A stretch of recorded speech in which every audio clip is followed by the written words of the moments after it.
Hey guys, welcome to another movie review. Today I'm going to be talking about the new DC Cinematic Universe film, Justice League. In Justice League, you guys, as expected, this film takes place after Batman vs. Superman Dawn of Justice. And near the beginning of the film, all these heroes are kind of going about their own way. Superman is still unfortunately dead for those who saw Batman vs. Superman and kind of understand why that is. So, Batman is on his own doing his thing in Gotham City. Wonder Woman is still fighting crime while working for this museum establishment of some kind in Paris. Aquaman is still defending Atlantis. The Flash is kind of in the process of becoming the Flash. He has his abilities, he's using it for things. Doesn't really have his suit. They kind of briefly go over in the film why, how he kind of gets the suit and everything. So the Flash is still kind of in progress. He kind of becomes the Flash, I guess you could even say, over the course of this movie. Cyborg, we briefly kind of go over how Cyborg kind of became to be and kind of where he stands and kind of where he's debating whether he wants to be a hero or not and that kind of thing. But I guess where the film really starts to take off is when a character named Steppenwolf, he's a Demi-God character of sorts from space. He comes down to Earth trying to take things called mother boxes. There's one at the Mascara where Wonder Woman was born and raised. There was one in Atlantis where, Aquaman's trying to defend that at all times. And there's one that was buried away at some point during the medieval era. Some knights and some other characters from that era tried to bury the box away, making sure that nobody could find it and all that kind of thing. So Steppenwolf wants all three of these mother boxes so he could ultimately take over Earth, potentially take over the universe and become an even more powerful being than he already is. So now it's up to Batman and Wonder Woman, who have kind of formed an alliance of sorts since Batman versus Superman, who have to gather these heroes like the Flash, like Cyborg.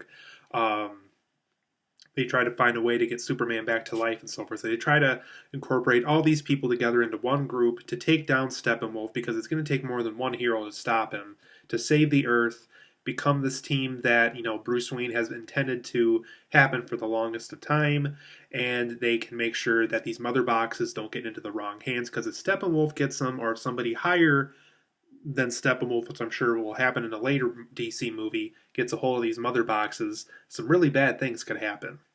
So overall, guys, I actually enjoyed Justice League. I know it's really not getting that high of praise on Rotten Tomatoes right now. In fact, Warner Brothers even hid the reviews intentionally on Rotten Tomatoes until the day before this movie was released. So you can tell that they weren't very happy with what people were saying about this movie. There's a lot of fans that seem kind of mixed about this movie. Some are really happy with it, some are really not very happy with it. But for the most part, it seems like it's one of those films where it's getting higher praise than Batman vs. Superman. More people are responding more positively to it than that movie was. I myself included. I really did not care for Batman vs. Superman, so expectations were really low for me just because, well, last time we saw all these heroes together on the screen together, we got Batman vs. Superman, which I didn't like very much. But luckily, we did get Wonder Woman, which gave me hope that this DC cinematic universe could work, at least with the Wonder Woman character anyway. And well, so far with Justice League, and kind of like what happened with Suicide Squad, which also didn't get very well received reviews by anybody, that's kind of where I'm at with this. I would say Justice League and Suicide Squad, I enjoy both films a lot. They definitely have their flaws. I really enjoy both films. They're not really the films that I would say will draw any more people into this DC cinematic universe. But I think it is kind of a step in the right direction. So let's go over some of those positives and negatives of kind of why I'm happy with the film. There's things I really enjoy about it and really like about it, and things I could positively say about it to somebody. But while it's still not quite Wonder Woman territory, where Wonder Woman kind of was the first DC cinematic universe film to really kind of be at the top of everyone else. It's the film that people are very much looking up to right now. They got Patty Jenkins working on that one. She made a very good film overall.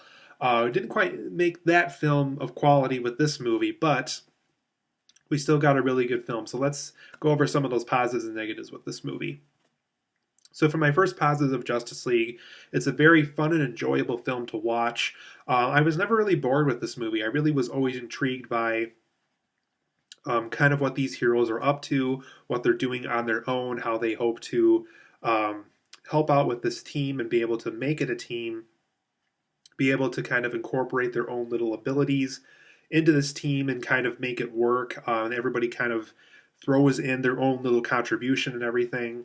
So it was just a very fun and enjoyable film. It's one of those films where you really don't have to think too hard. If you're into comic books, if you know a lot about DC, you'll probably be able to catch a lot of comic book related things related to DC with it. There's even a little nod to Green Lantern at one point in the movie that kind of just references the fact that, that kind of organization or team, I guess, if you want to call the Green Lantern Corps, that exists within this universe. They're not in this movie necessarily, but they do exist within this universe. So there's fun little things like that just to spot out and all that kind of stuff. So it's just a very fun and enjoyable film to watch. Also, for those who loved Gal Gadot's performance as Wonder Woman and as Diana, as I guess she's really called, Diana Prince, she definitely continues that character in this movie, thankfully. So the Wonder Woman you got in the Wonder Woman solo movie earlier this summer, that's still the same Wonder Woman you're getting in this movie. So it's very fun. Gal Gadot still as gorgeous as ever, very strong, very independent. She has no problem telling people what she wants. Can handle her own battles. She's very good with a sword. Uses her lasso of truth to kind of get truth out of people and to also use it as a weapon. So like I said, that same Wonder Woman you got in that Wonder Woman solo movie is still the same Gal Gadot Wonder Woman that you get in this movie, thankfully. So thankfully, her Wonder Woman transferred into this film perfectly fine. Still the same character we all know and love from the movie earlier this summer. And believe it or not, I really want to give praise to this character because a lot of people are not really giving him a lot of praise online, especially a lot of critics. A lot of critics are just ripping this character apart right now.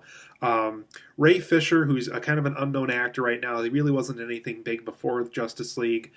He plays Cyborg in this movie, one of the members of the team in this movie, and I kind of like Cyborg. He was a very fun character. I remember watching Teen Titans when I was younger, and kind of a boring character back then for that show. And I think they're still using him in whatever Teen Titans show they have going on right now. But I really enjoyed Cyborg. I thought he was kind of an interesting character. I liked his contribution to the team. He can kind of hook himself up to things and be able to kind of figure things out and be able to acquire information faster than most people and most devices. He can fly. He has super strength. He has all this stuff. Just really interesting character. I really could get behind this whole story of, with him being half human, half robot, he's wondering how people will accept him in society again, how he's going to use these powers to kind of get accepted amongst others again and so forth. So I really got into his story. I kind of felt for the guy. I really wanted him to kind of get his life back on track. So I really was rooting for him. I really liked how Ray Fisher played him in this movie. So huge thumbs up. I really hope Warner Brothers continues with Ray Fisher's Cyborg from this movie. His story was interesting. Really I understood kind of where this character was coming from with stuff. I really liked it. I really like what they did with Cyborg in this movie. For the character of the Flash, I know a lot of people really loved his sense of humor in this. His humor so much didn't work for me in this movie. It wasn't so much as annoying as I was worried it was going to be. I just saw a lot of his jokes kind of fell flat. But I really got into his story. I understood kind of where he was coming from, kind of like with Cyborg. So as far as the Flash goes and his story of becoming this super speed character that's trying to figure out how he can fit in with everybody, what kind of his contribution as this super speed character. I got behind his story, so I hope that they continue with the Flash here in future DC films. I really hope they continue this intriguing story and how him and his father kind of had this very disconnected but kind of trust each other still kind of relationship. His father's in prison, but they still kind of stay in touch and everything. Really got behind his story too, so I hope if they continue, like I said, with more Flash stories, I hope they continue with the story they introduced in Justice League. I was really into it. And this is kind of what I wanted to go over earlier. Josh Whedon, who stepped in for Zack Snyder since he had a family tragedy during this movie, and Josh Whedon had to step in to finish up the movie for him. I liked the more optimistic touch that Josh Whedon added to this movie. It just felt more fun. That gloomy Batman versus Superman look that a lot of people didn't like, including myself. He managed to kind of wash that away a little bit and use more bright colors, use a more optimistic feel. more optimistic characters, keep the characters optimistic during these, gloomy times that they face throughout the movie. I just like this more optimistic touch that Whedon added to the movie. I really liked how he kind of stepped in and improved the film somehow. I really liked what he did here, and I really hope that if a Justice League 2 gets made, hopefully Josh Whedon gets to direct that as well. Henry Cavill as Superman was great once again. Love watching him as Superman. I loved how they continued the story of Man of Steel once again, kind of like what Batman Superman versus Superman tried to do. I do feel like Justice League is definitely more so the Superman that I know and love, and the Superman that I knew and loved from Man of Steel. So if you liked what Henry Cavill did in Man of Steel, or even just Superman the character in general, I think you'll be happy with him here. It's more so a classical Superman approach, which I like, while also still letting Henry Cavill do the thing with Superman that we all loved in Man of Steel. So really like that about this character in this movie.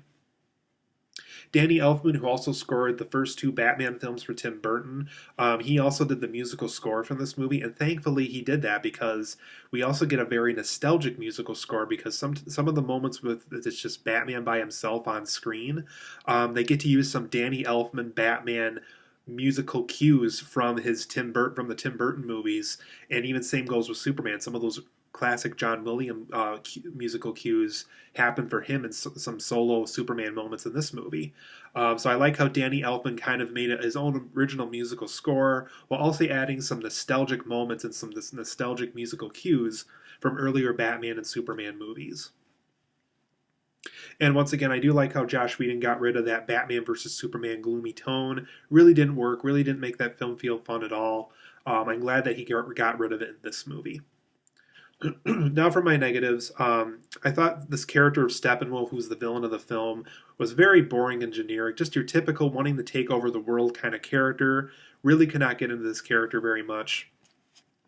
So I really wish they could have used either a different villain or made Steppenwolf more interesting. The unconvincing one family stranded in this town that they were trying to protect. Like literally, there was only like one family living in it, and Steppenwolf uses that to kind of connect the mother boxes together. Really wasn't convinced by it. If they really want me to feel like things are at stake, use more than just one family living in this town to make it feel like there's something at stake for this movie. So really didn't convince me in that area of the movie, so I wish that could have been better. Really not much to the character of Aquaman either. Jason Momoa really didn't work for me. So I hope when James Wan releases his own solo Aquaman movie next year in December, hopefully he can make Jason Momoa's Aquaman more interesting. Really didn't find him very interesting in this movie, unfortunately.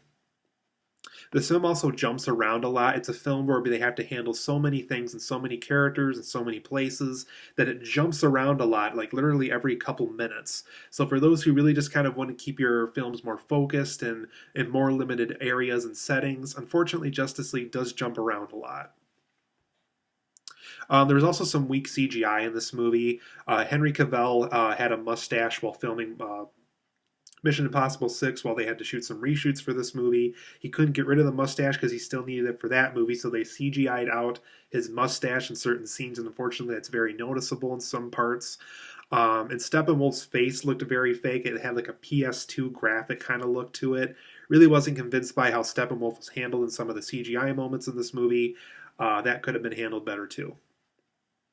I also overall thought, and I thought this before going in, I thought it was too soon for a Justice League movie. I think one more film after Batman vs. Superman that kind of incorporated more than two DC characters, and then going into a Justice League film, I think would have been a logical step, or doing more solo films before Justice League, kind of like what Marvel did, would have been a more logical choice as well. But overall, I am going to give Justice League an 8.5 out of 10. There's a lot of things to like about it. There's just a lot of things to not like about it either. So, good movie overall. A lot of improvements could have been made. Hopefully in Justice League 2 they fix those, or hopefully Josh Whedon works on another DC film soon. So, 8.5 out of 10 for me. I do recommend this movie. I like it when it's really good, but unfortunately when it is not doing so well, you'll be able to notice it right away. So, go in with an open mind, knowing that it's not perfect, but when it is good, it happens to be really good. 8.5 out of 10 for me.